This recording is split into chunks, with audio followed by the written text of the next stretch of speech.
How to download Spotify playlist to MP3. So let's get started. First of all, open up your Spotify in your laptop or in your desktop and make sure that you're logged in with your account.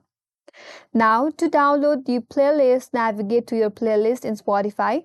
Now, once you're on your playlist, if you would like to download your playlist to MP3, you must have the Spotify Premium, that is the monthly subscriptions on Spotify.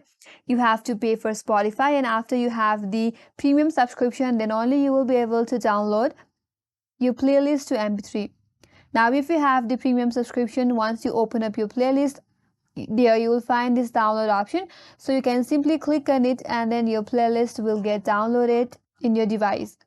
And after each song is downloaded, you'll have a notification there indicating that the song is already downloaded. So this is the way to download your playlist in MP3, and that's all for today's video. Hope this video helps you, and if you're new to our channel, do not forget to subscribe, like, comment and hit that notification bell icon.